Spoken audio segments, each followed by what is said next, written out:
pessoal, eu sou o professor Rodrigo Fernandes, professor da disciplina de Olericultura do curso de Agronomia da Faculdade Evangélica de Goianésia, e essa é a nossa aula 11 sobre cultivo protegido de hortaliças. Bem, o cultivo protegido, também chamado de cultivo sob proteção, ele tem crescido do ponto de vista de aumentar a área plantada no Brasil e no mundo. Daqui a pouquinho eu vou mostrar alguns dados para vocês, mostrando esse avanço da área plantada em cultivo protegido. E tem vantagens e desvantagens, é isso que a gente vai discutir na aula de hoje.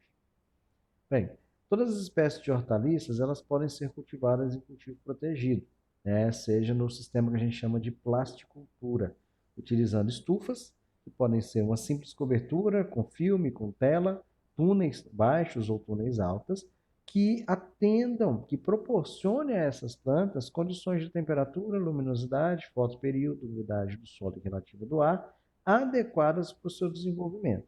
Então, pode acontecer de, em regiões muito quentes, como a que nós estamos, algumas culturas não se adaptarem tão bem. Já outras culturas, mesmo no cultivo protegido, muito mais quente, teoricamente, quando a temperatura não é controlada dentro desse ambiente, outras plantas não se adaptam tão bem. Então, a gente vai observar essas características na aula de hoje. Bem, essa tecnologia exige que o produtor conheça as necessidades de cada espécie, né? Condições de clima de local, para melhorar, para dar condições de infraestrutura possíveis para que aquela planta possa se desenvolver.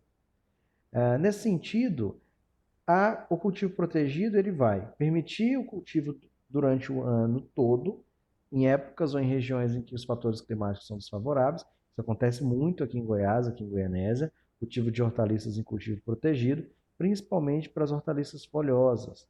Então, nós temos alface, que na época da chuva a gente não consegue produzir em campo aberto, sendo produzidas o ano inteiro em cultivo protegido. Protege as plantas do frio e do calor, de ventos fortes, de ataque de pragas e doenças. Existem algumas estruturas bem mais protegidas que evitam a entrada de alguns insetos pragas, transmitores de virose, por exemplo. Proporciona economia de insumos, inclusive de energia e água, já que a aplicação ela vai ser mais pontual, eu não tenho chuva para aumentar a perda desses nutrientes no solo, ou a aplicação de algum insumo que pode ser perdido em ambiente aberto. Melhora a eficiência da irrigação, da adubação e do controle fitossanitário. O ambiente ele é controlado. Antecipa o início da colheita, já que a planta está em condições muito ideais, sem estresses, ela pode antecipar o início dessa colheita. Pode prolongar, a gente viu na aula de pepino e na aula de pimentão, que no cultivo protegido algumas dessas espécies podem ser produzidas por muito mais tempo. E possibilita a produção de produtos com melhores qualidades de aparência e qualidade. Para cultivos sob proteção, nos plásticos utiliza sistemas semelhantes aos aplicados em campo aberto, a céu aberto, porém com algumas pequenas diferenças. Por exemplo, posso adensar mais essas plantas, o menor espaçamento entre linhas ou linhas duplas, né? Que faz com que, mesmo que a planta esteja mais próxima, não haja uma formação de microclima favorável para o desenvolvimento de doenças e insetos praga.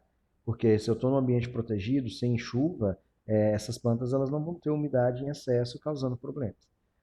Monitora constantemente o ambiente, já que o ambiente é fechado, eu posso colocar um higrômetro, um termigrômetro que mede temperatura e umidade e verificar como está aquele ambiente, né? Se está muito seco, eu posso aumentar a irrigação para diminuir a temperatura. Se está muito seco, né? Se está frio, eu posso fechar o ambiente, deixar ele totalmente fechado para aumentar a temperatura interna. Então, existem formas que a gente pode melhorar ainda mais o sistema produtivo, o sistema protegido. Aqui tem uma área produzida, área de plantio protegido no mundo, nas últimas 2 décadas. Eu tenho dados de até 1990 e depois dados de 2010. Os dados para o ano de 2020 devem ser fechados esse ano. A gente vê que a China, em 1990, tinha uma área de 600 mil hectares plantados. E em 2010 chegou a 3.300, né? 3 milhões e 300 mil hectares. Já a Espanha de 18 foi para 70 mil, a Coreia do Sul de 3 para 47. Né? Então a gente vê que há um avanço na área total do mundo de 716 mil hectares, desses 600 mil na China, para 3 milhões e 600 desses 3.300 na China. A China é uma área muito produtora de hortaliças, tem uma população muito grande e produz muito alimento. Apesar de ter uma área de estufas inferior aos outros países, o Brasil lidera quando a gente fala de países da América do Sul. Até 2 anos atrás, que eram os dados mais atualizados que nós tínhamos, o Brasil tinha 22 mil hectares de áreas plantadas em cultivo protegido. Isso para culturas de hortaliças, flores e viveiros de mudas, né? E principalmente dentro das hortaliças, o que predomina é justamente pimentão, tomate, pepino e alface. São as plantas talvez mais sensíveis com questões climáticas. Para a produção de hortaliças sob proteção, com plástico, são utilizadas estufas, cobertura telado, túnel baixo, túnel alto, de acordo com condições de clima e do local. Então a gente vai ver alguns exemplos hoje nessa videoaula. Aqui eu trouxe algumas fotos mostrando que desde o sistema, nessa primeira imagem, um sistema bem rudimentar que o produtor montou, né, com estrutura de madeira e com plástico. Esse é um tipo de estufa só guarda-chuva, que ela só protege a planta da chuva, até estufas mais tecnificadas. Do lado direito aqui nós já temos uma estufa um pouco mais tecnificada, uma estufa que protege as plantas da temperatura e da umidade, de ataques de pragas, né? Ela é toda fechada. Aqui um sistema de produção de mudas, na imagem à esquerda abaixo, a gente vê uma área de produção de mudas. Nessas outras imagens, a gente tem um túnel baixo muito simples, construído aqui com tijolos e canos, né, de PVC. Embaixo a gente já tem uma estrutura muito mais desenvolvida. Do lado direito a gente tem um telado, né, uma área coberta com esse sombrite, que é um cultivo protegido, tá diminuindo a incidência de luz solar direta, filtrando um pouco dos raios ultravioletas. Aqui também a gente tem sistemas bem rudimentares, o produtor mesmo que montou a sua estrutura nessa imagem do fundo. Nessa imagem mais à frente a gente já vê um sistema de produção mais tecnificado, né? Sistema suspenso, com irrigação toda ela tecnificada, toda ela automatizada. Então a gente vê que o cultivo protegido ele varia de produtor para produtor, de nível econômico para nível econômico. É importante que todos eles podem utilizar a técnica de acordo com a sua demanda. A primeira delas que a gente tem, dessas estruturas, são as estufas, né? As estufas são as mais comuns. É uma estrutura tipo um galpão, né? Que podem ser de plástico ou pode ser dos lados, o plástico em cima, e de tela, ou plástico e tela, né? Ela é utilizada para proteger as plantas de chuvas, ventos e ataques de pragas e doenças, né? A construção, a gente sempre deve levar em consideração a questão relacionada à topografia, direção da chuva, direção dos ventos, intensidade de chuva, duração do plástico, isso tudo para melhorar a vida útil dessa estufa, né?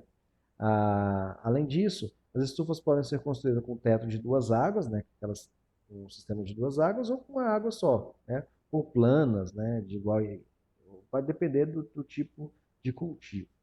A gente tem as estufas que são chamadas de capela e as estufas Bela Unio, né? Vou mostrar para vocês. Além disso, tem estufas em arco. Vou mostrar as imagens. Essa primeira é um tipo de estufa modelo capela, né? Parece uma igrejinha. Ela é muito utilizada para a produção de hortaliças, e a principal diferença do modelo arco é só o investimento inicial, os materiais, né? Essas aqui ficam teoricamente um pouquinho mais caras que as outras, né? Essa é uma estufa de vidro da Embrapa. A gente utiliza esse tipo de material para a produção de materiais livres de vírus. Ela é toda fechada. Nessa lateral a gente tem uma tela e aí aqui uma proteção de vidro. Então, em dias muito quentes, essas telas são abertas. As telas não, o vidro é levantado para ter uma circulação de ar. Então, são estufas de pesquisa, né? Casas de vegetação. Aqui é uma imagem de dentro de uma dessas casas de vegetação lá da Embrapa. A gente pode observar que no fundo tem tipo um exaustor, né? Isso aqui serve para climatizar ambientes muito quentes. A irrigação aqui é automatizada, a gente vê os sistemas de irrigação superiores aqui. Então, dias muito quentes, liga a irrigação e liga esse ventilador para circular mais ar, diminuindo a temperatura e aumentando a umidade com a água. Essa aqui é um modelo de capela geminado. São 2 estufas de capela, né, em forma de igrejinha, e são geminados. Uma das laterais aproveita para as 2 estufas. Modelo Bela Unio é só para em algumas regiões que tem um dia não tão longo, né, regiões de dias mais curtos, utiliza essa para aumentar a incidência de luz. Então ela é utilizada, ela tem um dos lados maior que o outro, né? Então existem outros modelos também, como é o modelo que a gente chama de dente de serra, que é um lado que só tem uma queda só, né? Então aqui tem o modelo geminado dente de serra, são várias estufas uma do lado da outra. E o modelo de arco, a gente vê muito aqui na região de Goianésia, né? São estufas de menor custo para a implantação. Aqui as imagens de algumas delas, uma imagem de um cultivo de pepino. A gente vê aqui esse modelo tipo arco, e aqui em modelos geminados, várias estufas, umas do lado das outras. Aqui também imagens de estufas de modelo geminado tipo arco, né? Essa aqui é uma área da Embrapa também, é uma foto tirada lá de uma unidade da Embrapa. A gente observa que lá dentro são duas estufas, né? Pode ser que tenha mais aqui à esquerda, mas duas estufas e aqui uma antessala. Essa antessala é para guardar equipamentos, para poder evitar que haja entrada direta na estufa. Então o cara entra para essa estufa, faz uma sanitização do uniforme, para evitar também a entrada de insetos, né? Então ele entra, fecha essa portinha, depois entra para outra, para a unidade de produção. Existem túneis também, que servem para proteger as plantas de baixo porte, como alface, morango e outras espécies, principalmente das chuvas, dos ventos ou frio, pode ser cultivado em forma de túnel, né? São esses exemplos aqui muito utilizados em morango. A gente vê que o produtor faz uma cobertura de lona e não utiliza o túnel alto, com todas as plantas da área dentro dessa proteção. Então, cada canteiro recebe um túnel baixo desse daqui, né? Vantagens e desvantagens aí da agricultura de cultivo protegido. Entre vantagens, aumenta a produtividade, possibilita o controle do ambiente, então se a temperatura está muito alta lá dentro, eu consigo controlar ou baixar, né? Diminui o ciclo da planta, reduz o consumo de água, se o sistema é fechado, eu tenho menos evapotranspiração, protege a planta de chuva, granizo e de geadas, controla o vento e radiação, melhora condições de trabalho para os funcionários e possibilita produtos diferenciados, como mini abóboras, mini melões, mini melancias, né? Normalmente as cucurbitáceas a gente consegue produzir em menor tamanho também, o mercado tem cada vez mais preferido esse tipo de material. Como desvantagem, alto custo de implantação, pode ser diminuído quando o produtor mesmo monta a sua estrutura utilizando materiais alternativos. É de difícil rotação, justamente se eu tiver um problema de nematóide, por exemplo, na área de tomate, eu preciso desmontar toda a estrutura para montar em outra área. Então, isso gera um custo elevado para essa mudança. A falta de organização e planejamento por parte dos produtores e do governo para fomentar, a gente não tem uma política nacional ampla para incentivar o cultivo protegido no Brasil, diferente da China. Falta informação e assistência técnica. Quem tiver interesse em continuar nessa área, tem muitos cursos aí de pós-graduação em cultivo protegido, em proteção de plantas, para a gente conseguir proteger e produzir e dar assistência técnica para produtores. Normalmente o plástico dura apenas 3 anos, então isso encarece, né, e não tem onde descartar, então isso gera acúmulo no meio ambiente. E não há recomendação técnicas oficiais de uso de defensivos e fertilizantes de cultivo protegido. A área de cultivo protegido, a gente normalmente vê uma salinização do solo muito grande, principalmente por adubos potássicos. O cara produz, utiliza o potássio na agricultura para a produção de hortaliças ou outro produto, e por não ter lixiviação, ele acumula. E como dentro da estufa o produtor de hortaliças normalmente não faz análise de solo, eu tenho um acúmulo muito alto de sais. E esses sais vão salinizando o solo, diminuindo a produção. É um problema que a gente pode ter em cultivo protegido quando não se faz análise de solo. Oportunidades. Possibilidade de retorno econômico em áreas pequenas, então eu consigo fazer uma estufa em áreas de 100 metros, 80, 100 metros quadrados. Consumidores estão dispostos a pagar por produtos de maior qualidade, principalmente hortaliças diferenciadas, têm crescido. Há um tempo atrás a gente não encontrava algumas hortaliças goianesas, hoje já têm sido encontradas e têm sido comercializadas. Você vê rúcula, você vê outras espécies, espinafre. Então, isso são hortaliças simples e que tem forma da gente ver oportunidade para o pequeno produtor. Comercialização na época da entre-safra, está na estufa, eu consigo produzir o ano inteiro.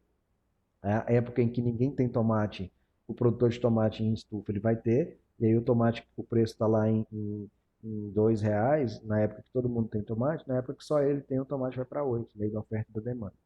É a opção para as regiões de alto custo da terra, então eu não vou plantar alface numa área muito grande, eu posso plantar, onde o custo é muito alto do aluguel da terra. Eu posso fazer uma estufa numa área menor e produzir o ano inteiro. Então, isso é vantajoso. E algumas ameaças: falta de mão de obra qualificada, justamente por não ter esse treinamento, falta de investimento e capacitação de técnicos e engenheiros agrônomos, e falta pesquisa básica sobre a salinização e acidificação do solo. Então, isso é importante do ponto de vista a curto, médio e longo prazo.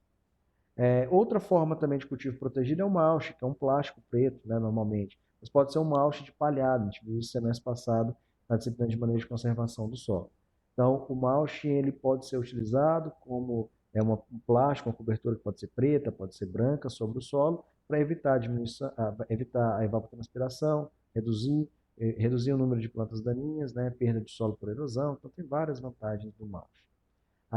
Existem vários trabalhos, entre eles o da Ana Maria Primavera, que mostram, né, essa diminuição de plantas invasoras e várias outras coisas que eu estou falando aqui. Vou deixar aí um tempinho depois para vocês lerem os slides, né? Só pausar também e ler. Então, a gente pode observar que tem tido um crescimento desses materiais ao longo do tempo, né? Então, vai falando aqui um pouquinho de cores, né? Por exemplo, os transparentes, os brancos, os pretos, pratas e opacos estão disponíveis no mercado. Então, cada um tem objetivo. Tem uns que é para reduzir radiação, tem outros que é para diminuir o desenvolvimento de doenças de solo. Então, quem tiver interesse nessa área é importante, né? No vídeo aula eu não vou conseguir falar, mas na nossa aula na semana que vem, na nossa live, a gente pode discutir um pouquinho dos tipos de mulch. Aqui uma imagem de um cultivo de alface, né, com cultivo protegido também, mulch de plástico preto. Aqui em pimentão, já com mulch de plástico branco. Aqui também em tomate, com mulch de plástico branco. Então isso mostra que há um avanço da agricultura de cultivo protegido, tanto em estufas, telados, quanto na proteção do solo. É uma imagem aqui de produção de morango. Normalmente o morango, por ele ser muito sensível, ele não se deve deixar em contato com o solo. É feito a produção com esse tipo de material. Isso aqui é uma máquina, né, um trator acoplado com um equipamento para distribuir esse mulch no solo. Então, lógico, o produtor de baixo investimento, ele mesmo vai esticar essa lona e vai cobrir o solo com a enxadão. Mas existem já tecnologias para distribuir esse material e aumentar a eficiência de distribuição desse plástico. Aqui o mulch sem ser de plástico, né, o de palhada também evita desenvolvimento de plantas daninhas, diminui a transpiração do solo, a evaporação de água do solo, erosão, a gente já viu isso nas disciplinas anteriores, né? Aqui tem um trabalho, pessoal, que mostra as vantagens também do mulch, né? Não é só proteger o solo, ele aumenta a produtividade. Aqui esse trabalho aqui foi feito em Petrolina, ele avalia a quantidade de plantas de produção, né, em quilos por planta e a tonelada por hectare de melão sob diferentes de sistemas de proteção. A gente vê, por exemplo, nessa primeira imagem aqui, esse primeiro tratamento, era um polietileno dupla face. Ele conseguiu 2,34 em média frutos por planta. Cada quilo por planta, cada planta produzia 2,9 kg, com produtividade total de 58 toneladas por hectare. Foi o melhor tratamento. Um tratamento intermediário, ele teve bagaço de cana e capim buffel, que produziram também 47 e 43 toneladas. Então, esses dois outros tratamentos também foram tratamentos bons. Mas a gente observa que esses dois tratamentos aqui, secundários, eles produziram também semelhante ao tratamento 1 e foram também iguais aos trabalhos os tratamentos que não tiveram tanto resultado. Bom, mas a gente vê aqui embaixo que o solo descoberto, ele teve 1,34 fruto por planta, produziu 1,9 kg, quase 1 kg a menos por planta, e no total 38 toneladas por hectare, e aqui 58.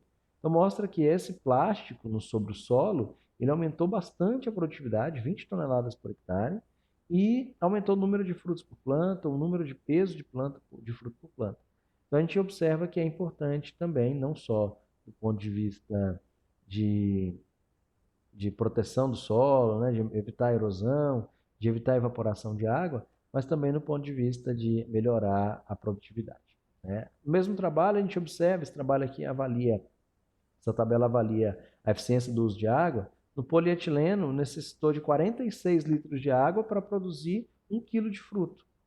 Olha a quantidade de água, 46,4 litros de água para produzir 1 quilo de melão no sistema de polietileno dupla face. Onde se utilizou o sistema de solo descoberto, já que eu tenho a maior evaporação, eu tive 70 litros de água para produzir 1 quilo de melão. Então, isso mostra a eficiência na redução de água. Então, o produtor pode utilizar menos água. Aqui ele colocou a mesma quantidade, 269, né? Todos os tratamentos. Mas aqui ele produziu bem mais. Então, mostra que a água poderia ter sido reduzida, né? Então, isso é importante do ponto de vista ambiental, do ponto de vista de produção, né? Então, é importante a gente observar também.